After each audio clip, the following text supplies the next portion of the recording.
नमस्कार मित्रों, मेरे स्पिरिचुअल कनेक्ट में आप सभी लोगों का हार्दिक अभिनंदन है मित्रों। आज मैं आप लोगों को श्री सुखानंद जी, संत सुखानंद जी के बारे में बताने वाले मित्रों। और उससे पूर्व एक अनुरोध, यदि आप लोगों ने हमारे स्पिरिचुअल कनेक्ट को सब्सक्राइब नहीं किया है तो सब्सक्राइब कीजिए मित्रों, और ज़्यादा से ज़्यादा लोगों को शेयर भी कीजिए। तो चलिए हम लोग शुरू करते हैं श्री संत सुखानंद जी के बारे में।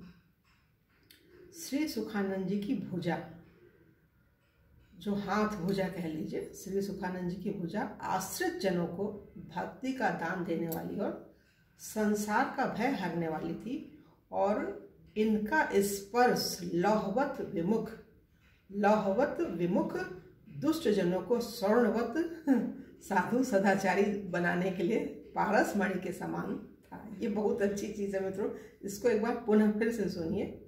इनका स्पर्श, इनके हाथ का जो इनकी भुजा का स्पर्श होता था उसका, इनका स्पर्श लौहवत लोहे के समान विमुख दुष्ट जनों को स्वर्णवत साधु सदाचारी बनाने के लिए पारस मणि के समान था। ये अपने पदों में सुख सागर की छाप लगाते थे। राग गौरी में इनकी विलक्षण रुचि थी। इनके द्वारा रचे गए पद मानो गुरु मंत्र तुल्य होते थे तथा इनकी रचना शास्त्र सम्मत होती थी। इनके हृदय में निरंतर प्रेम का प्रवाह उमड़ता रहता था और इनकी आंखों से ऐसा अविरल अश्रुपात होता रहता था जैसे पहाड़ से झरना झर रहा हो। कितनी अद्भुत बात है मित्रों। संत के आंखों से, नेत्रों से अनवरत झरने की भांति आंसू भी निकलते थे। भगवान की भक्ति में इतना मगन रहते थे वो।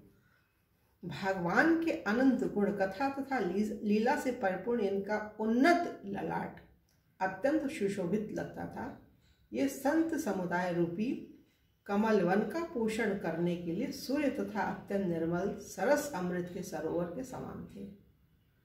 इनसे संबंधित कुछ घटनाएं हैं, कुछ कौतुक है, कुछ अद्भुत काम है इनका, उसको सुनिए मित्रों। श्री सुखानंद जी का जन्म उज्जैन के समीप किरीटपुर नामक स्थान पर श्री जानकी नवमी के दिन हुआ था। जानकी नवमी के दिन इनका जन्म हुआ था। आपके पिता का नाम श्री त्रिपुरारी भट्ट, इनके पिता का नाम त्रिपुरारी भट्ट था और माता का नाम श्री गोहावरी बाई था। आपके बचपन का नाम चंद्रहरि था। जन्म से ही आप योग सिद्ध महात्मा थे और आपके नेत्र अर्ध निमीलित रहते थे। बचपन से ही आप में भक्ति के संस्कार प्रबल थे। आप प्रतिदिन माँ की अंगुली पकड़कर पास के मंदिर में भगवान के दर्शन करने जाया करते थे और जब थोड़ा बड़े हो गए तो स्वयं अकेले ही जाकर दर्शन कराते थे। यह आपका रोज का काम था, रोज करते थे आप। बचपन से ही आपके जीवन में अनेक चमत्कारी घटनाएं घटी। जब आप बालक थे और घुटनों के बल चलते थे तो एक बार माँ की गोद से उतरकर एक वृक्ष के पीछे जाकर बैठ गए।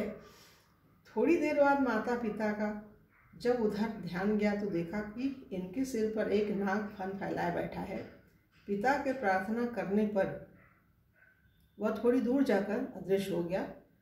जब आप पढ़ने के लिए विद्यालय जाने लगे तो थोड़े ही समय में आपने संपूर्ण श्रुति शास्त्रों का सम्यक ज्ञान प्राप्त कर लिया और अपने विद्या गुरु से कहा कि मुझे उस अक्षर का ज्ञान कराइए जो अक्षरातीत की प्राप्ति कराने वाला हो। अक्षरातीत भगवान ही के बारे में बोल रहे थे, वही हैं सब। उपर्युक्त घटनाओं से आपके माता पिता और गुरु का पूर्ण विश्वास हो गया कि आप कोई अवतारी महापुरुष, साधारण बालक नहीं। एक दिन ज्योतिषी ने आपके विषय में आपके माता पिता से बताया कि ये एक अलौकिक विभूति है, परंतु ध्यान रखिएगा कि 18 साल तक ये दर्पण अथवा जल में अपना मुंह न देखे, अन्यथा ये विरक्त हो जाएंगे। ज्योतिषी की चेतावनी सुनकर माता पिता इस विषय में विशेष सावधान रहते थे। संयोग से एक दिन श्री त्रिपुरारी जी शिप्रा नदी में स्नान करने गए थे। इधर रंगराज दीक्षित नामक पंडित का एक दूत आकर आपसे वार्षिक कर मांगने लगा। जब आपने पूछा कि यह किस बात का कर है तो उसने बताया कि आपके पितामह पंडित श्री रंगराज जी से शास्त्रार्थ में पराजित हो गए थे तब से वे उन्हें वार्षिक कर देते रहे। यह परंपरा अभी भी चल रही है। इस पर आपने कहा कि श्री रंगराज जी से कहिएगा कि मैं आज के चौथे दिन आपसे शास्त्रार्थ करने आऊँगा। निश्चित समय पर आप श्री रंगराज जी के यहाँ शास्त्रार्थ के लिए गए और उन्हें पराजित करके वार्षिक कर देने वाली सभी पंडितों का संकट दूर किया।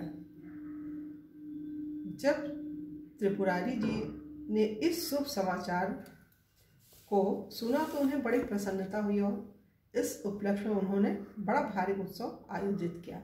संयोग की बात, उसी दिन चंद्रहरि की दृष्टि जब जल में पड़ी तो उन्हें उसमें अपने मुख का प्रतिबिंब दिखाई दे गया। फिर तो ये जगत से उदासीन हो गए और रात्रि में घर छोड़कर चल दिए। पिता ने बहुत आग्रह किया, समझाया बुझाया, पर ये घर वापस नहीं आए। अंत में त्रिपुरारी जी ने श्री पंचोली जी नामक एक परम विश्वासी व्यक्ति को इनके साथ कर दिया। एक रात स्वप्न में आपको काशी जाने का दिव्यादेश प्राप्त हुआ। स्वप्न की बात जब आपने श्री पंचोली जी से बताई तो उन्होंने श्री रामानंद जी की चर्चा की। श्री आचार्य चरण की चर्चा सुनते ही आपने श्री पंचोली जी से बताई तो उन्होंने श्री रामानंद जी की चर्चा की। श्री आचार्य चरण की चर्चा सुनते ही आपका मन श्री स्वामी जी के दर्शन के लिए आकुल व्याकुल हो उठा और आप श्री काशी जी के लिए चल दिए। मार्ग में ही आपको श्री राम भारती नामक एक सन्यासी मिले। इन्होंने आपको आधिकारिक समझकर, योग्य समझकर अष्टांग योगदान ज्ञान दिया। अल्पकाल में ही आपने समस्त योगी क्रियाएं सिद्ध कर ली। कुछ दिनों बाद आप श्री राम भारती जी के साथ स्वामी रामानंदाचार्य जी के आश्रम पर गए और श्री स्वामी जी की शरण ली। श्री स्वामी जी ने आपका विधि पूर्वक पंच संस्कार करके श्री राम मंदिर की दीक्षा दी और चंद्रहरि के स्थान पर सुखानंद नाम रख दिया। आप कुछ काल तक काशी में ही रहकर श्री आचार्य चरण की सेवा करते रहे। फिर उनके आदेश से चित्रकूट में रामशैया नामक स्थान पर रहकर भजन साधन करने लगे। श्री सुखानंद जी महाराज एक सिद्ध संत थे। उनके चमत्कारों की अनेक कहानियां प्रसिद्ध हैं, परंतु उनके चमत्कार अपनी प्रसिद्धि के लिए नहीं थे। मित्रों, संत तो अद्भुत होते हैं, अपितु दूसरों का कल्याण करने के लिए हुआ करते थे। कहते हैं कि एक बार एक पापी दुराचारी व्यक्ति के सिर पर आपने हाथ रख दिया था, जिससे उसके अंतःकरण की मलिनता समाप्त हो गई और वह भक्त हो गया। एक बार की बात है, आप एकांत वन में बैठकर भगवान का ध्यान कर रहे थे। ध्यान में आनंद विभोर होकर आप गौरी राग में एक भजन गाने लगे। आपकी अमृतमय मधुर स्वर लहरी वन प्रांत को गुंजित करने लगी, जिसे सुनकर वन के समस्त मृग मुग्ध हो गए और आपके पास आकर खड़े हो गए। उसी समय एक राजकुमार शिकार खेलता हुआ वहां आ निकला और मृगों को मारने का उपक्रम करने लगा। आपने उसे रोका, पर राजमत में उसने परवाह न की। परिणाम स्वरूप सभी मृग सिंह बनकर उस राजकुमार पर झपट पड़े। मतलब हिरण को शेर बना दिया इन्होंने।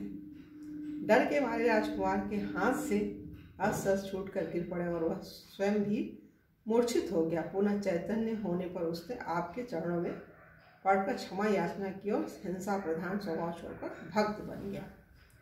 श्री सुखानंद जी महाराज भगवत भक्ति का प्रचार प्रसार करने के लिए संत मंडली लेकर देश देशांतर में प्रायः भ्रमण करते रहते थे। भ्रमण करते हुए एक बार आप एक गांव में पहुंचे और एक विशाल वट वृक्ष के नीचे ठहर गए। आपका नियम था कि आप किसी से कुछ याचना नहीं करते थे।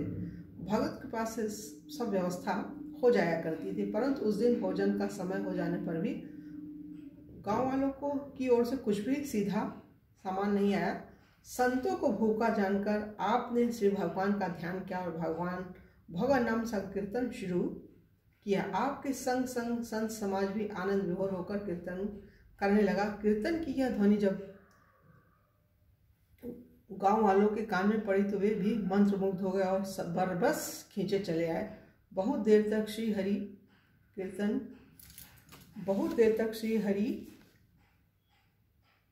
कीर्तन होता रहा। गांव वाले भी आनंद मग्न थे। उन्हें ऐसे अनिर्वचनीय सुख की कभी अनुभूति नहीं हुई थी।